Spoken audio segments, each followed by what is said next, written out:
For this assignment, I worked on using my creativity along with the information that I learned from class about how classrooms should function and flow to create our classroom layouts.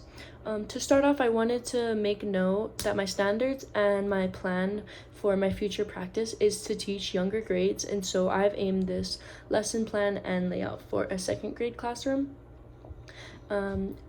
And also, to start out, I wanted to note that I would seat my students according to their number that was given in the class profile, just so that when I'm instructing them, they already know which number it is, if that makes any sense. Yeah. Like, if I were to say evens get up or odds get up, then it would be even throughout the classroom, and so there would be less clusters. And yeah. And in regards to scale, I researched the standard height of a school desk and saw that it is 16 inches or 1.5 feet. So I decided to use 6 squares to represent one student's desk for the first activity. First, I will be modeling how I would use this classroom layout to teach a speaking and listening ELA activity. For this activity, the students would have previously read The Magic School Bus, and that is the piece of literature that would be used.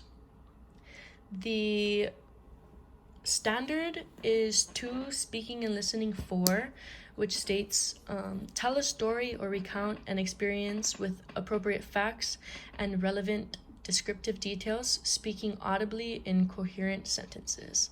And the objective would be, given a collaborative learning activity, the students will express who their favorite character is from the material, all while listening to their responses. First, using a modified inside-out circle, that is the activity that we are focusing with this one. Okay.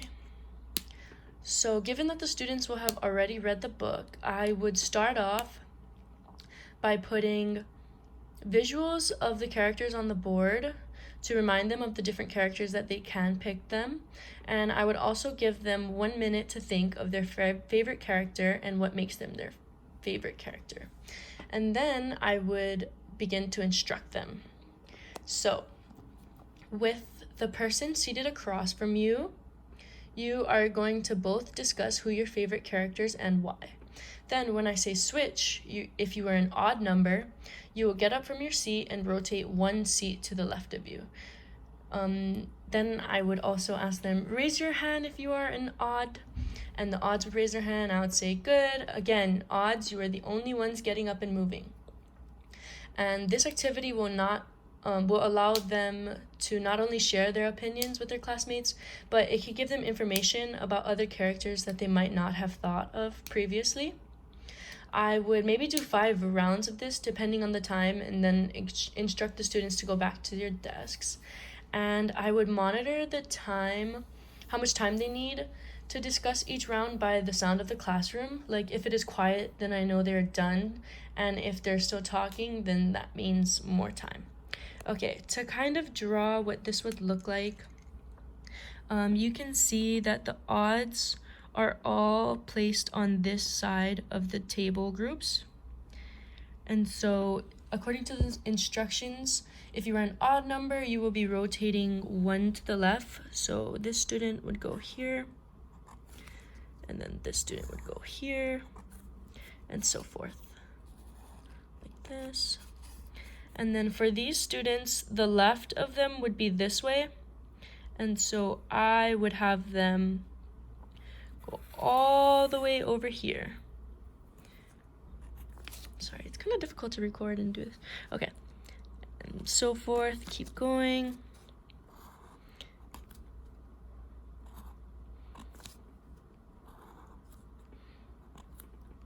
Sorry, I was interrupted by a lack of storage, but continuing.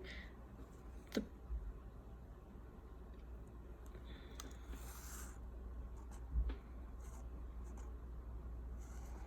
class would flow like this. Oh, sorry. And for this one, this would just be 1 pair. That was a mistake. This would just be 1 pair, and the odd student, go back around to here.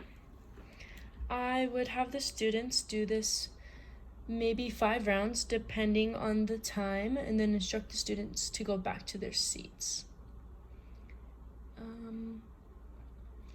Secondly, I have decided to model a smaller square classroom, and let's see. Okay, this is our classroom layout.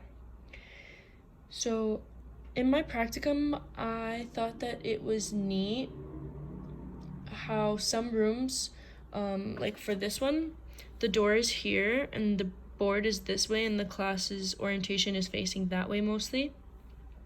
But in the classroom right next to it, the board might be on the total opposite side with the door still over here, and the orientation would be totally flipped.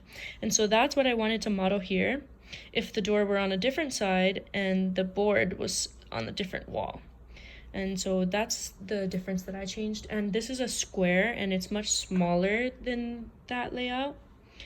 And because of that, the scale is also smaller. Okay, using the same objectives as earlier, standards and objectives as earlier, I would use a modified corners collaboration activity and call it walls. Mainly because there are things in some of the corners that would cause a cluster, and so by having the students line up along the walls instead, it's more open. We're near the carpet in this area by the storage. There's just more flow that way. First, I would instruct the students to take 1 minute to think about who their favorite character is and why.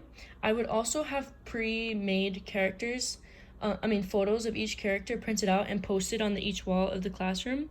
And so for this instant, it could be Miss Frizzle, one of the other students' names, and so forth. And their photos would be taped into the wall. And after I've given them that minute to think about who their favorite character is and why, I would instruct them to all stand up and, using their walking feet, walk over to the wall that corresponds to the character that you chose.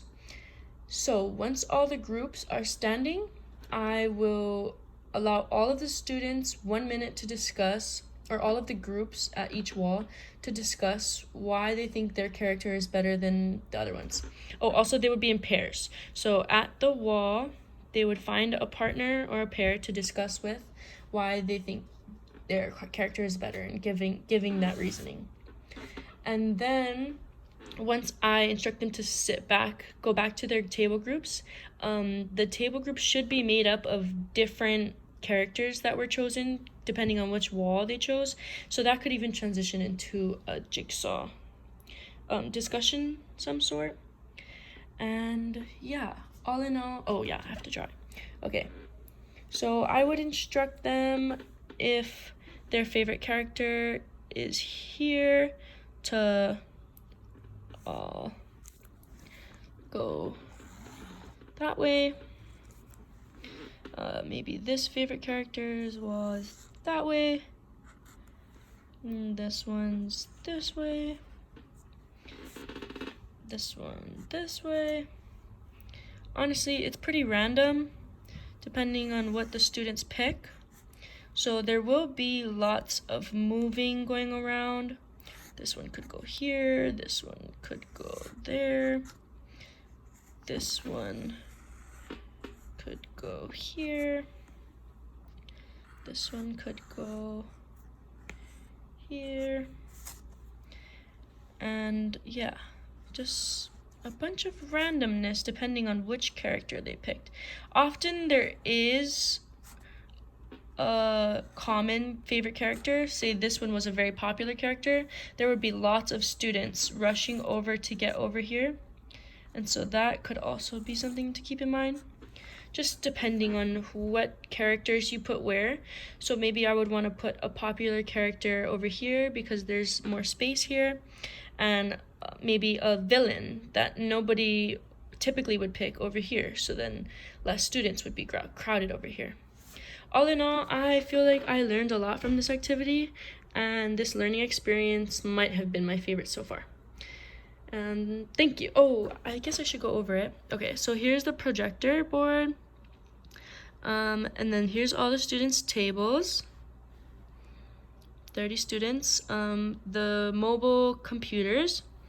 The door. The teacher work area is right here. Here's the reading carpet, and I also incorporated kind of a library. Like, I'm thinking there would be a shelf with books right on the carpet. That could work out. And then here's the double storage, and then the same for this one. The desk's over here. The board is over here because the orientation has changed from which way the classroom is facing. And then there's each of the desks and the students' numbers. Here's the teacher work table, the library, and then the reading carpet again. Here's the door, storage 1, storage 2, and then the computers.